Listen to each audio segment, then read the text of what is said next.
बात कहां से पैदा हो गई कि आर्य लोग बाहर से आए थे? ये बात किसने कही सबसे पहले?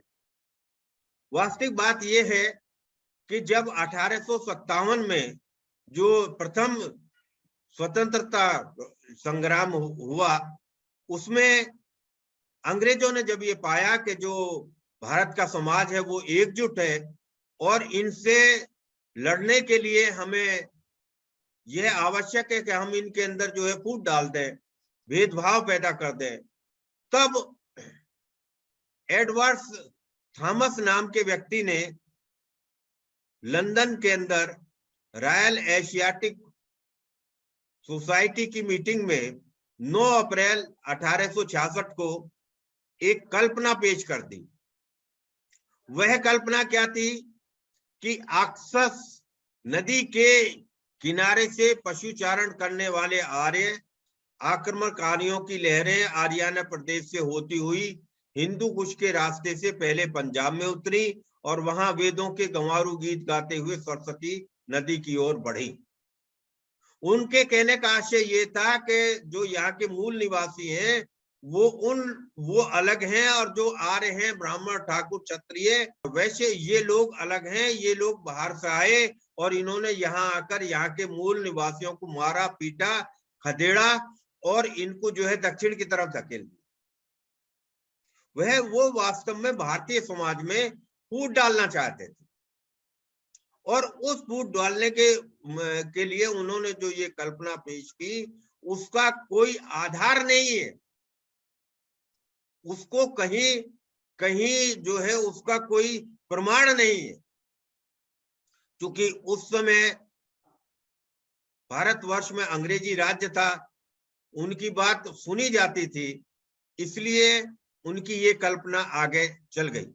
बहुत सारे भारतीय लोगों ने भी इसका जो है समर्थन कर दिया, पर महर्षि दयानंद सरस्वती ने सर्वप्रथम 1875 में स्पष्ट शब्दों में कहा कि आर्य लोग कहीं बाहर से नहीं आए बल्कि इसी भारत में यानी आर्यवर्त में उत्पन्न हुए और सभी लोग यहीं से विश्व भर में फैलते गए। तो ये जो एक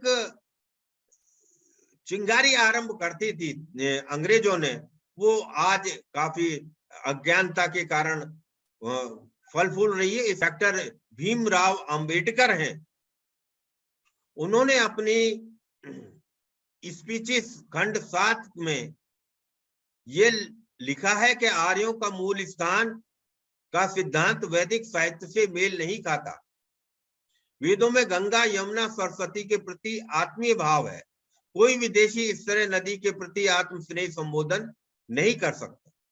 मतलब जो डॉक्टर अंबेडकर जी थे उन्होंने भी जो आर्यों के बाहर से आने की थ्योरी थी उसका खंडन किया है। और जो मूल निवासी लोग अपने आप को कहते हैं वो अपना जो मार्गदर्शक है वो डॉक्टर अंबेडकर साहब को ही मानते हैं। तो भैया डॉक्टर अंबेडकर साहब की बात तो आप लोग जो है सुन लो। उन्होंने तो कहा कि आर्य लोग कई बार से नहीं आए। उन्होंने शूद्र कौन के संबंध में ये स्पष्ट रूप से बताया है कि विदेशी लेखकों के आर्यों के बाहर से आकर यहाँ पर बसने संबंधित मान्यता गलत है और शूद्र लोग जो है क्षत्रियों के ही वंशज है। शूद्र लोग कहीं बाहर से नहीं आए। उन्होंने ब्राह्मण, क्षत्रिय, वैश्य और शूद्र में कोई भेदभाव नहीं किया, बल्कि उनके कहने का आशय ये था कि सभी लोग एक ही पूर्वजों की संतान हैं। उन्होंने ये भी कहा कि वेदों में आर्य जाति के रूप में कोई जानकारी नहीं मिलती। वेदों में ऐसा कोई प्रसंग का उल्लेख नहीं है जिससे यह सिद्ध हो सके कि आर्यों ने भारत पर आक्रमण कर यहाँ के मूल निवासी दासों दस्युओं को विजय किया। उन्होंने यह भी बताया कि आर्य दास और दस्यु जातियों के अलगाव को सिद्ध करने के लिए कोई साक्ष्य वेदों में उपलब्ध नहीं है। वेदों में इस मत की भी पुष्टि नहीं की गई है कि आर्य दास और दस्युओं से भिन्न भिन्न रंग के थे। डॉक्टर अंबेडकर साहब ने स्पष्ट रूप से शूद्रों को भी आर्य कहा है। शूद्र कौन है, यह पृष्ठ संख्या 80 पर यह बात कही गई है। अगर अंबेडकरवादी सच्चे अंबेडकर को मानने वाले हैं तो अंबेडकर साहब की बातों को तो वो लोग जो है माने ना। तो अंबेडकर साहब का स्पष्ट मत था कि सभी लोग जो चारों वर्ण हैं वो सभी भारतीय ही हैं और मूल निवासी जैसी बात नहीं। करीबन 326 ईसा पूर्व के समय में एक बाहरी व्यक्ति आया था, मैग्नेथिस। वे जो है सिकंदर के समय में आया था और वह यूनान का एक राजदूत था जो कि उस समय के चंद्रगुप्त के दरबार में रहा था और वह कई वर्षों तक रहा था।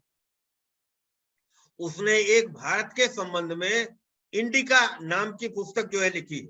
इंडिका में भी हम ये पाते हैं कि जो भारत के बारे में लिखा गया है उसमें ये लिखा गया है बहुत ही साफ तौर से कि भारत के लोग कहीं बाहर से नहीं आए हैं, यहीं के मूल निवासी हैं।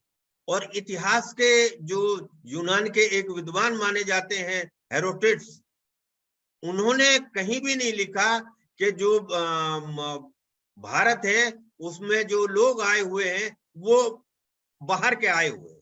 अल बैरूनी की बात हम कर लेते हैं जो कि 11वीं शताब्दी में आया था और वो गजनी के समय में आया था।